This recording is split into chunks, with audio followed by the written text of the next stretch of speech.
Cerita dalam film ini melatari perang di Irak pada tahun 2007 di saat perang Amerika dan Irak sudah selesai. Tapi dua orang tentara yang bernama Matthews dan Isaac yang masih terjebak di area perang. Mereka ditugaskan untuk mensurvei serangan sniper yang terjadi di konstruksi jaringan pipa. Di sana pun terlihat banyak korban yang tewas tertembak di kepalanya. 6 construction guys on that. 2 men. Look at them. Anything resembling cover? Setelah cukup lama mereka menunggu sekitar 20 jam lebih, Matthew yang merasa keadaan sudah aman, dia pun menyuruh Isaac untuk menemui korban dan mengambil radio yang ada di sana. Awalnya Isaac tidak setuju dengan hal itu dan menyarankan agar Matthew menunggu lebih lama. Isaac pernah mendengar bahwa Irak mempunyai sniper handal yang bernama Juba. Guys, radio. Coming back up here, we are... Karena tidak ada tanda-tanda apapun dan agar mereka cepat bisa pulang karena hayang ngudut sambil ngopi, akhirnya Matthews memaksakan pergi sendirian. Oh, shake. I think your tampon just fell out. Isaac yang masih ngejedok di tempat persembunyiannya tetap mengawasi si Matthews. Namun setelah itu tiba-tiba Just check the... Oh! Fuck, man. Fuck, I fucked up. Fuck! Isaac yang melihat itu tentu saja panik dan terkejut. Dia pun dengan cepat keluar dari tempat persembunyiannya untuk menolong si Matthews. Namun hal tak terduga terjadi. Isaac pun tertembak di bagian kaki kanannya.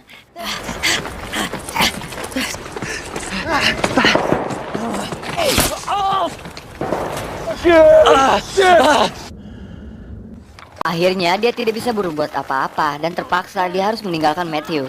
Isaac pun dengan cepat bersembunyi di balik dinding yang ada di situ. Dalam keadaan seperti itu, Isaac pun secepatnya menghubungi markas pusat lewat radio yang dibawanya. Namun radio itu telah rusak akibat tertembak si sniper tadi.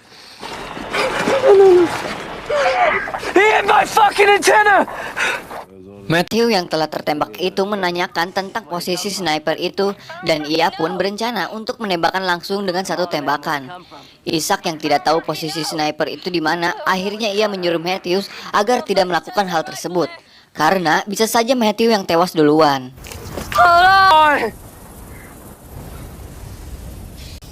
Dalam keadaan kakinya yang sangat terluka parah, yang bahkan masih menguncurkan darah, Isaac pun mencari tahu di mana posisi sniper itu dengan cara melobangi tembok itu agar dia bisa menyimpan teropongnya di sana. Dan saat Isaac telah siap dengan teropongnya, Matthew sendiri ternyata sudah pingsan.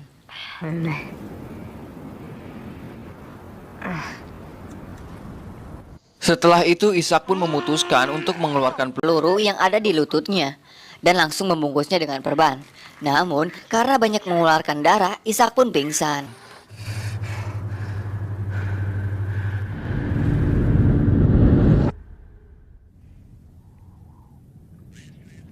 Tak lama dari pingsannya itu, Isaac tiba-tiba tersadar saat seseorang menghubungi lewat radio lokal miliknya yang menanyakan tentang statusnya. Dia pun dengan segera memberitahu kejadian yang terjadi di mana mereka berdua telah tertembak dan disudutkan oleh sniper musuh. Dan Isaac pun meminta agar segera dievakuasi. Hotel 7203. Untuk memastikan lokasinya, orang yang di radio itu menyuruh Isaac untuk berdiri dan menembakkan pistol.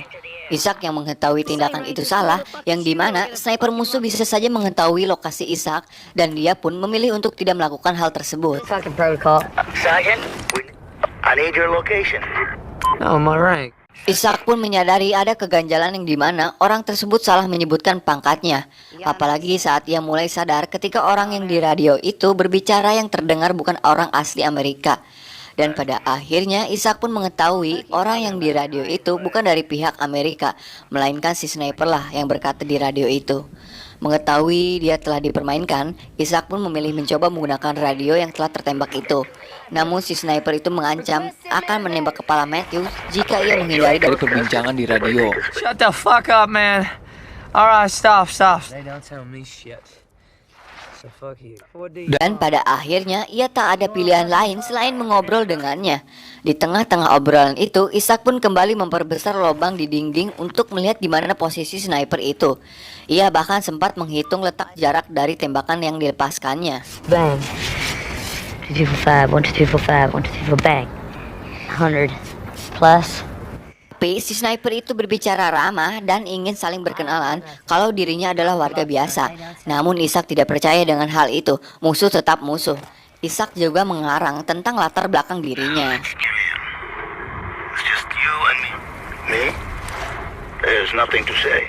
Si sniper pun pada akhirnya Ia menjelaskan bahwa dari kejauhan ia bisa menembak tepat sasaran, terbukti dari radio Ishak yang tertembak itu dan tempat air yang sengaja ditembak juga agar Ishak kehausan. Tell me about Dean Scope.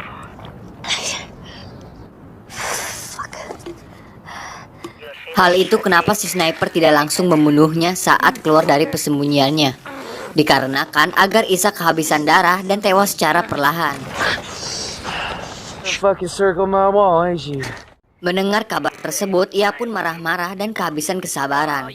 Ia pun diam-diam mulai mengkirakan sisa peluru termasuk senjata yang digunakannya. Untuk lebih memastikan, Ishak pun memancing si sniper itu dengan menyebutkan senjatanya. What's up? You want to know the weapon he day? I thought we're being honest. Namun si sniper itu bukan orang bodoh yang bisa tertipu saja. Ia pun berbohong tentang senjata yang digunakannya. Don't. No. Di saat perbincangannya itu, Ishak pun mendengar ada gesekan seng dan setelah dilihat menggunakan teropongnya, kemungkinan si sniper itu berada di tumpukan sampah dan puing-puing. Di sini Ishak menyimpulkan bahwa si sniper itu adalah Juba, sang legenda sniper Irak yang sangat berbahaya. Dia pun pernah membunuh 75 tentara Amerika tanpa ketahuan dari mana melakukan tembakannya tersebut. You must have been tasing that fucking shitty. That's what. Untuk memastikan kalau Juba berada di tumpukan puing-puing itu, akhirnya Ishak membuat target palsu agar nantinya ia bisa melihat cahaya peluru yang berada di sana. Namun sayangnya helm yang sebagai target penghalian itu malah terjatuh dan Juba pun tertawa dan meledeknya tentang hal itu. Untuk kedua kalinya Ishak pun kembali pingsan dan hembusan angin yang kencang yang membuatnya tersadar. Dengan keadaan tersebut, Ishak pun memutuskan mengambil radio yang tidak jauh dari situ. Ketika angin yang kencang berhembus, ia pun memanfaatkan sehingga pandangan Juba sedikit terganggu. Dengan usaha yang cukup sulit, Ishak pun bisa mengambil ransel bahkan radionya juga. Ishak yang Beruntung akhirnya dia menemukan sisa minum dari tas tersebut. Tak lama, Ishak pun kembali panik saat tembakan Juba berhasil menjebol tembok yang ada di sampingnya. Bahkan lagi-lagi si Juba mulai mengatakan bahwa tembakan tadi sengaja dibiarkan meleset. Tujuannya hanya menakuti sekalian merusak barang penting yang digunakan oleh Ishak. Dan benar saja, teropong yang sebelumnya digunakan kini telah rusak terkena tembakan.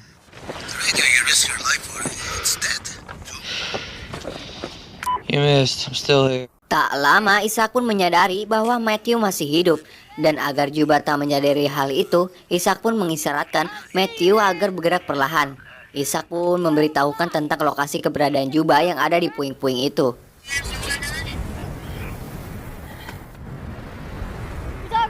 Untuk menghalau taktiknya, Ishak pun kembali mengajak mengobrol kepada Juba sampai ia benar-benar yakin bahwa Matthew bisa meraih senjatanya. Dan betapa gobloknya saat Ishak berbicara pada Matthew, ternyata radionya itu menyala dan membuat Juba mendengar rencana tersebut. Beruntung Matthew sudah berada di posisi dan langsung menembak ke beberapa arah ke tumpukan puing-puing itu.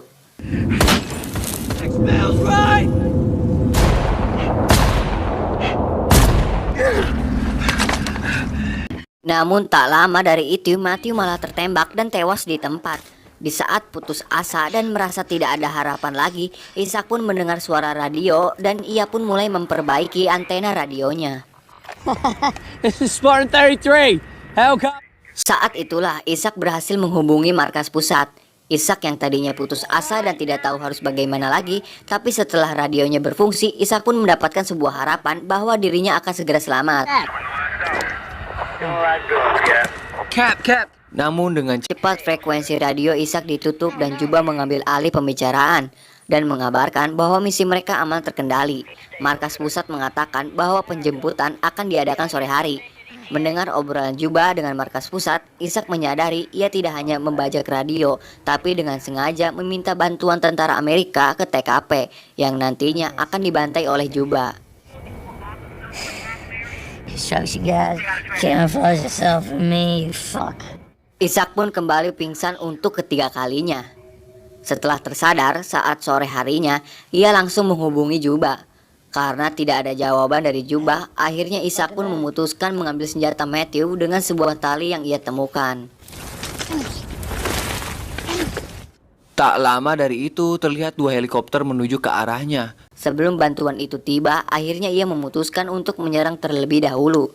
Setelah senjata siap di posisi, akhirnya ia pun nekat langsung merubuhkan tembok yang ada di situ.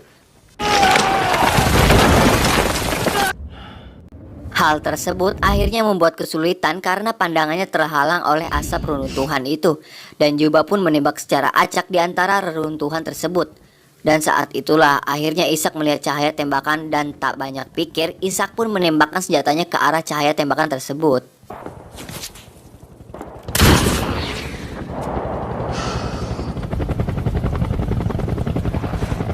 Dirasa Ishak sudah mengenai Juba, dia pun berdiri dan tim bantuan langsung menolong Ishak di sana.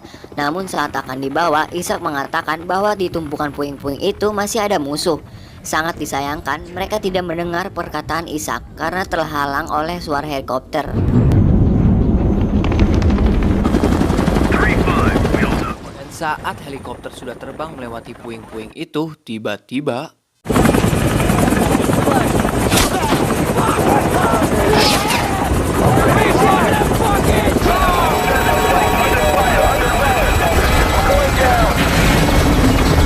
akhirnya kedua helikopter itu harus terjatuh bersamaan semua tentara yang ada di dalam helikopternya. 17 Kilo Bulldog 35 Pada keesokannya, markas pusat pun kembali menghubungi helikopter dan Juba kembali membajak radio tersebut. film pun selesai.